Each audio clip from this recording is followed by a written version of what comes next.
Hi, this is Bruce Kidd with the Kidd Consulting Group, and this is our next segment of Insights for Executives video series. And today's topic is really around protecting your investment, your asset, your company, risk management, if you will, in overall scope. But we've got some specific topics we want to address that we think will be helpful for you to understand and think about going forward with your company. And I have a terrific guest speaker today, a friend of mine, Tyson Vaughn with Gregory Appel. Tyson, thanks for being here. Glad to be here. Yeah, so let's jump in. So my experience working with private company owners over the last 30 years is when the company's small, 10, 20 people, he or she, the owner, is eminently involved in everything, including insurance products and risk management. Then the company gets to 75, 100 people, and they've got a management team around them. They can't be involved day to day in everything. And one of the things they typically hand off to someone else, whether it's HR, the CFO, or a group, is risk management and insurance, protecting that asset that they have. So tell me what that CEO or president or company owner should be thinking about now that they're not involved day to day in that part of the business, the risk management of the company. What should they be thinking about so that they understand what's really going on with the others in their group that are in charge? Absolutely. They need to be thinking about really three things today, especially today.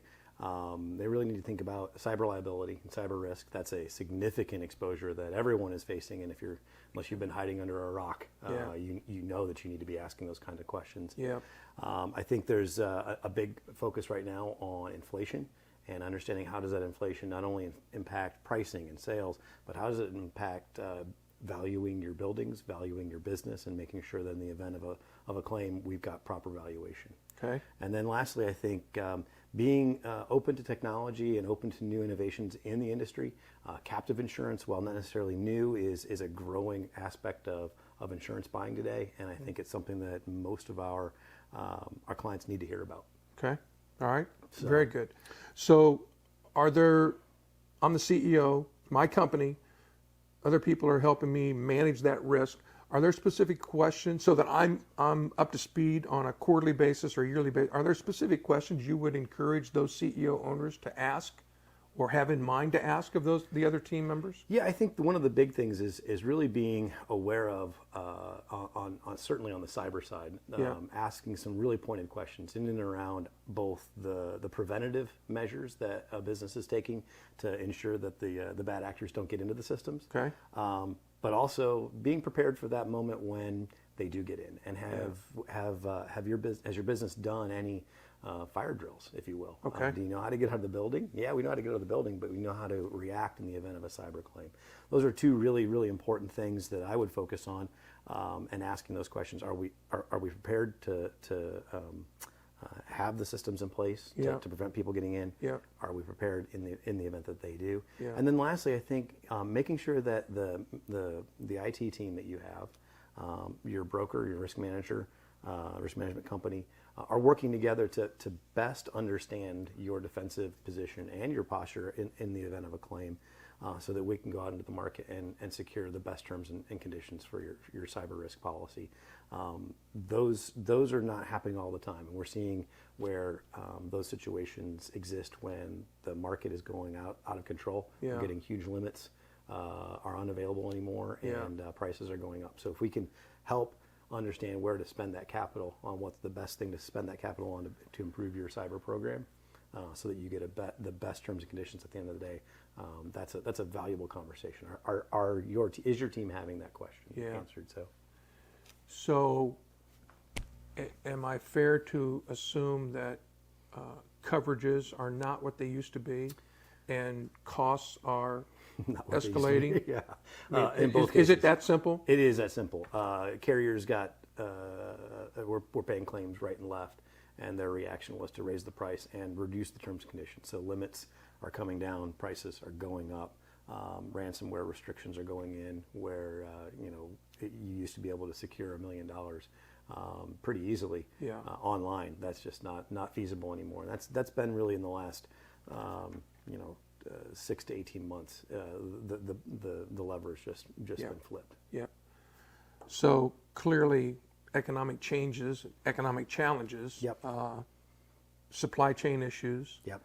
inflation are on the minds of all business owners right now. Absolutely. If they're not, then they're not going to be in business very long. Not very long. But they probably are on their minds.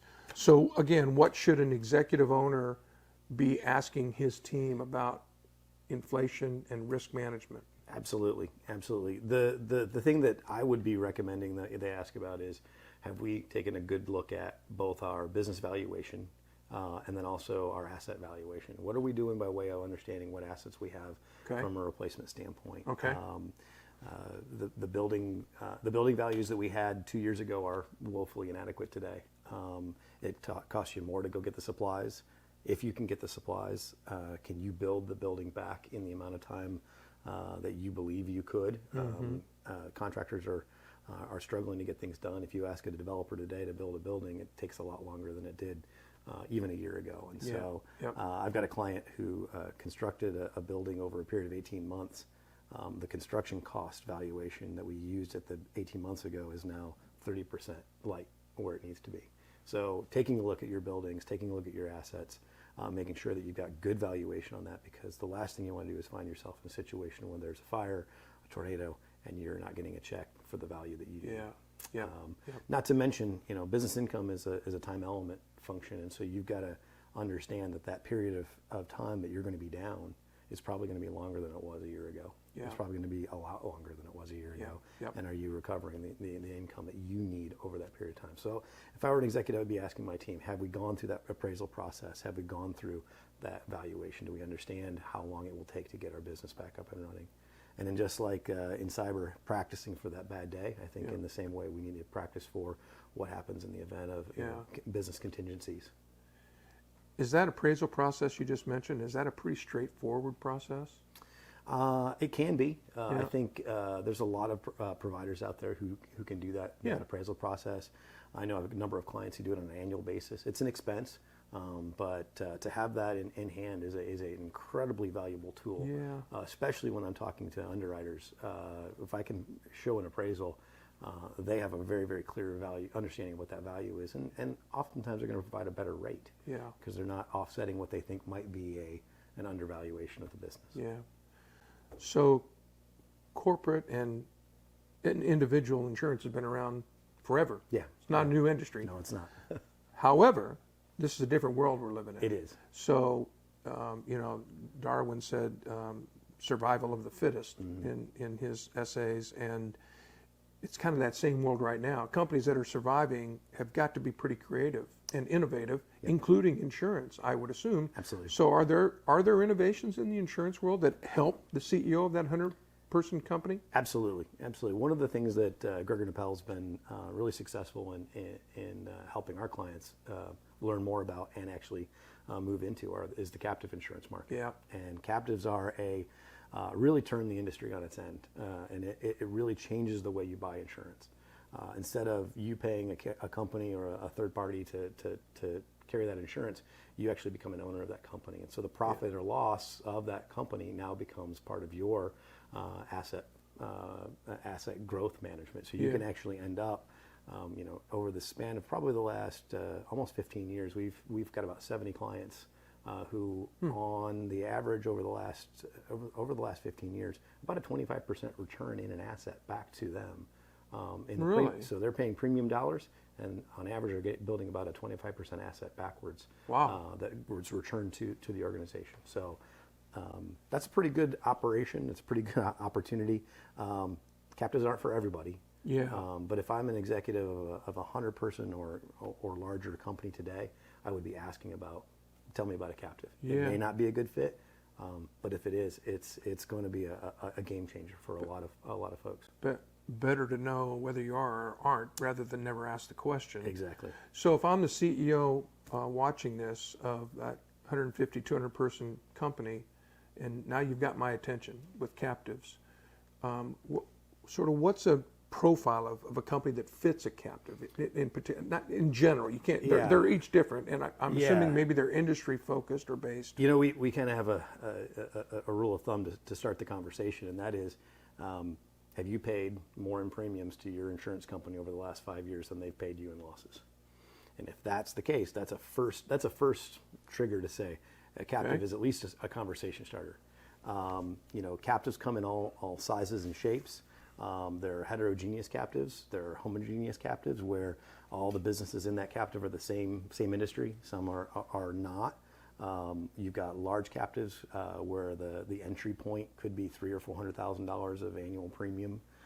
You've got smaller captives, which is a little more risk, but they're in that $30,000 to $40,000, $50,000 entry barrier for an annual premium if that's what your spend is. Yeah. So those are probably your two first and best rules of thumb. Okay. Are you paying more in losses, or are you paying more in premium than losses? Yeah.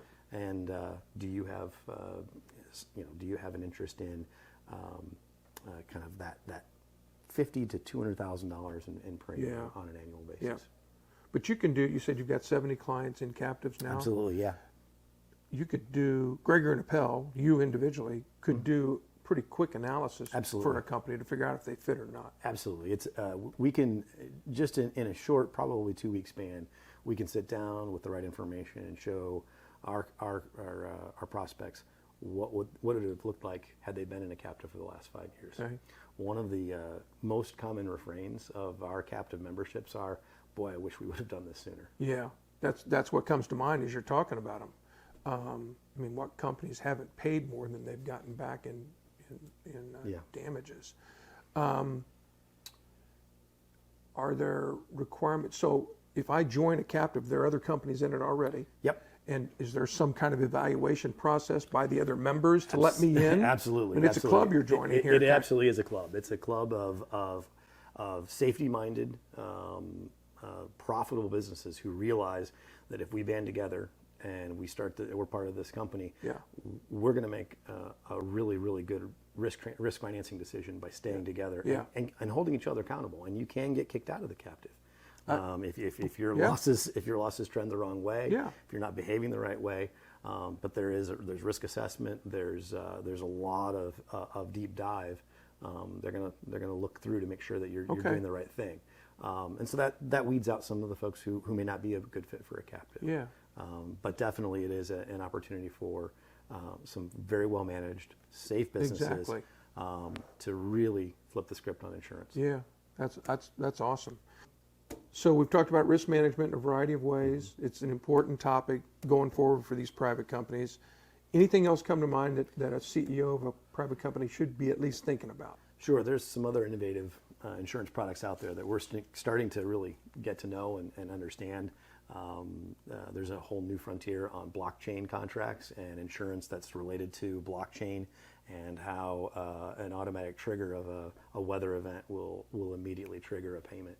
It's pretty amazing and slick. It doesn't even involve adjuster. It's if the weather company says that there were 3 inches of rain that fell here over a 20-minute period, you get a check for whatever the contract says. And it is really, really slick. But it's, again, not something that not everyone needs, but it is a new technology in the insurance world that's coming out. We're going to start to see all sorts of kinds of applications for that kind of a technology. Yeah. Well, that makes your firm, Gregory Appel, more valuable. The more options you have for companies. Not every company is alike, obviously. Yeah. So their needs around risk management are different. There's just another example. It's not going to fit everybody, but it's going to fit a certain segment really well. Absolutely. So that's interesting. Okay. Anything else? We're good? No, that's pretty good. Good. We will be back with another in the series for Insights for Executives soon. Thanks for listening.